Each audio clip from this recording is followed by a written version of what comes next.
Get ready with me as I mentally unpack whether or not I have been played. Okay, so I met this really nice guy on a dating app, right? And we hit it off relatively smoothly, texting and whatnot, but it wasn't like we instantly started diving into interesting topics or blowing up each other's phone. If anything, I was the one trying to keep the ball rolling each time in our conversation, since the guy I matched with gave one-word replies only and would go days without replying until I would eventually text something else. The first time we texted, he wanted to hang out at a pool, and I declined, thinking it was too forward since it was, like 6 p.m. and one thing can lead to another, and I was just not about to find out anytime soon with that. So a few days go by, and eventually the guy texts me back, and we're texting each other and what seems to be all night and day until he asks to hang out once again, but by this time it's midnight, in which I decline once more.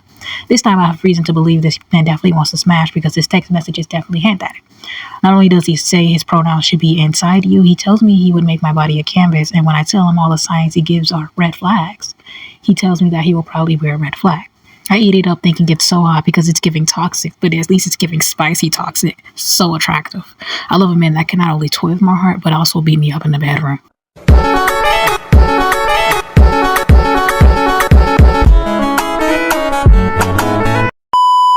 It's all jokes, guys. No. Yeah, you understand. Fast forward to a few days later or so after texting and noticing some days how inconsistent he can be and how consistent he will be one day with texting me, I say something about it, and the guy finally texts me telling me that he doesn't text me as much as he desires because he's playing Call of Duty in between our text messages and isn't sure if I like him or just see him as a friend.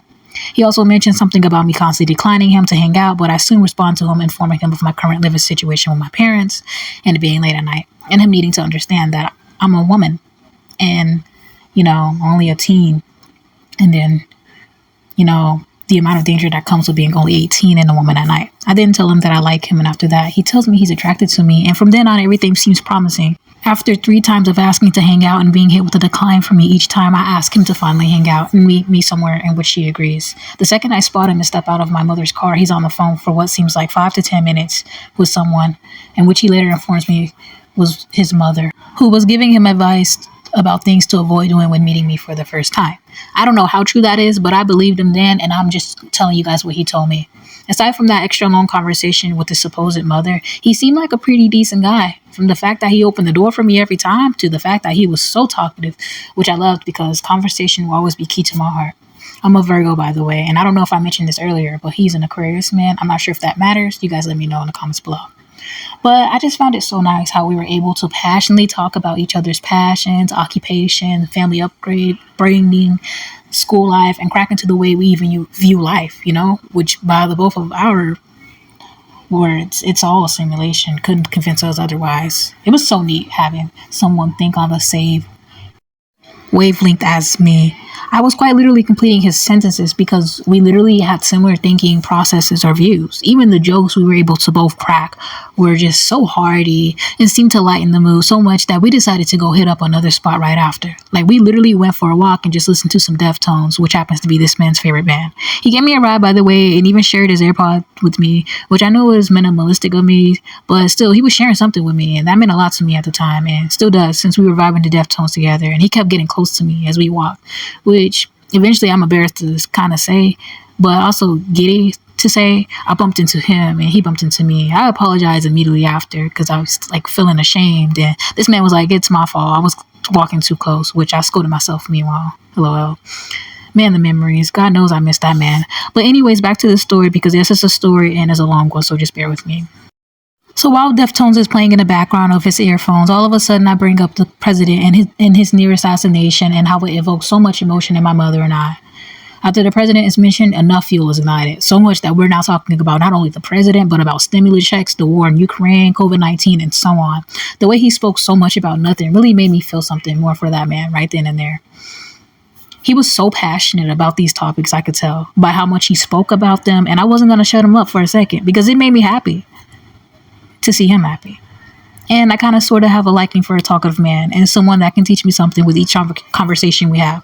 I love to learn so much. I wanted to be a teacher once, but yeah, I gave an inch and this man absolutely gave me a mile. And indeed, I enjoyed the conversations. They were so eye-opening and flabbergasting. I ain't never had a man be so confident in himself and just talk to me about those things. At least not someone with so much passion. Kind of wish I would have thanked him at the end of it, but it was all happening so fast, and in the heat of the moment, I was doing every last bit of it without thinking of telling him how much I appreciated him sharing his thoughts with me. I only assume he understands that I valued our conversations, every last one of them. Eventually, while we're walking, his legs get sore. Who would have thought the athlete would get tired of all that walking we were doing before the couch potato? Beats me really even now, but he gets tired and asks me when's my curfew, and I tell him, and he and I just go inside his car, and of course we're really quiet and shy at first, but then my brain goes blank. Quite literally just gives up on me. But hold on a second, I left out something so important for you guys. Okay, so right before the guy and I got inside his car, maybe an hour before, 30 minutes prior, I was flirting, and so was he, or so I thought. But my flirting is very sexual, and I, without any shame, was hinting at sex so much that I'm pretty sure the sexual tension really took its course that very same day, lol. So I'm being myself, being overly sexual, purposely catching him off guard, and having this man ask me to repeat myself, but teasing him with the "I don't know what you're talking about" business or what you heard. It's all fun and games, right? So we get in his car, and when my brain gives up on me with nothing else to say, this man's beautiful hazel eyes just stare back at me from across the seat. And one thing leads to another, but no sex. Nope. Because right when I can contemplate that, a notification goes off on my phone, and right in the messages, it reads, "Your dad says he can pick you up." Double oof, I think to myself. But my date senses something is up, so he asks me, and I tell him he's just really respectful about it all and offers to drive me home, in which I decline, but give in to later on, either after notifying my mother or my mother letting me know he has the green light to drop their little girl off. That's our first hangout, so by then we're off the dating app and using messages and texting each other daily and even saying good morning to each other. We even have pet names for each other too, but my date makes sure to not go overboard due to my previous request of not wanting any love bombing. By the second hangout, we're really eager to see each other after a week or so and hang out in the car. Note to self, don't hang out in cars because 9 times out of 10 it will lead to sex. Made that mistake twice and nearly got down twice. So we did the deal, but not before my date began commenting on how much physical pain he was in because of work. I was looking for the perfect opportunity to present itself when all of a sudden he said he could use a massage. How convenient, I thought, and even said aloud.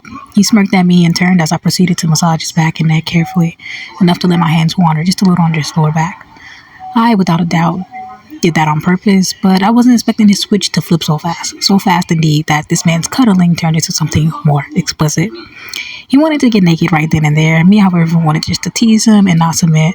But if you know anything about Aquarius, man, they are dominant. So I, for sure as heck, got dominated that same exact day. And I'm not mad about it either.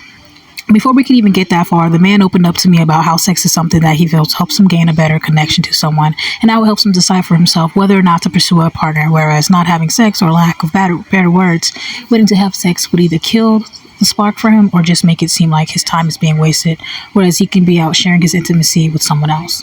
Once again, I don't know how much of that is true and how much of that is hooey, but one thing I know for certain is that I kind of understood him for a second there, and he had me hooked and persuaded. So I put aside my insecurities and fears of having sex and did the deed. And let me tell you, I'm glad I did it with him. Despite his aggressiveness, which, if we're being real here, turns me on even more, he made sure he wasn't hurting me, and that is what counts at the end of the day. And he asked me whether I wanted him to stop and made sure we were both on board before trying anything. So I gotta say, that was pretty nice of him. It only took me 3 tries that same night for me to finally be able to handle that roller coaster, and man.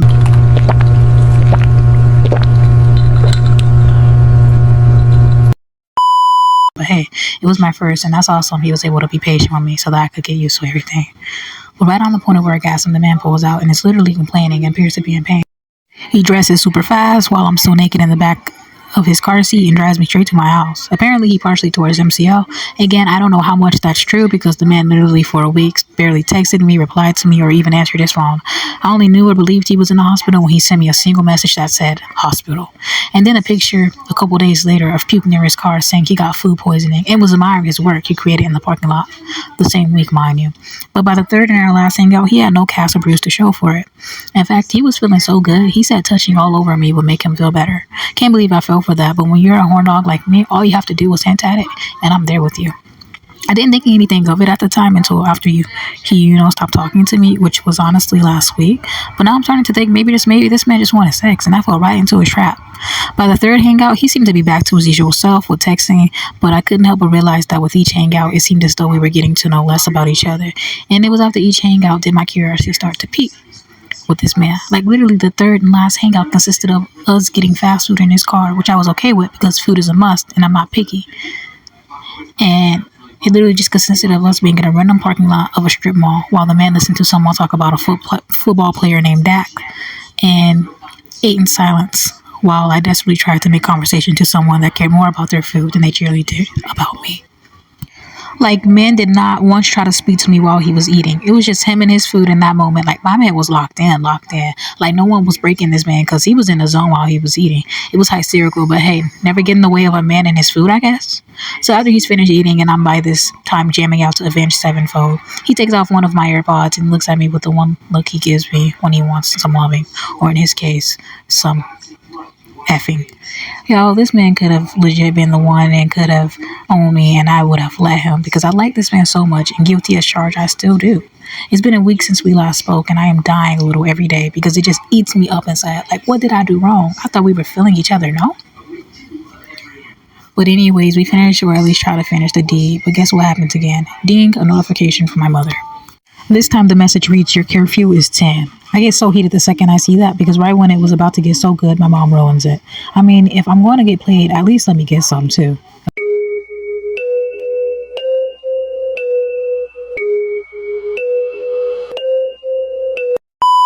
Oh, it's funny now, but literally I have balled this entire week. So he rushes me home like he did the first hangout, real careful not to skip my curfew or go over my curfew. I'm telling you, this man is an actual decent person. He could be husband material, but there are certain things I guess he needs to work on, like his communication style, maybe being emotionally available and showing affection in various ways other than sex. But the sex was passionate, at least I thought it was.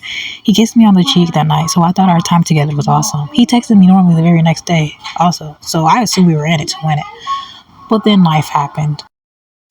My phone broke and wouldn't turn on at all due to water damage, and for a week I haven't been able to get in contact with them. I have called and texted them from 2 phone numbers already, just about every day and around the clock too, and this man hasn't picked up but once, and when he did pick up, I asked if it was him and he said yes, and I asked what he was doing in a judgy voice, but as a joke. And he hung up not even a second before I could explain my situation. Probably thought I was a prank call or something, but it for sure hurt since I tried reaching out to him on social media and no reply. Doesn't help that he doesn't have his red receipts on and he doesn't agree in turning them on, believing it's toxic to have them on since people like to leave people on red instead of just texting them back.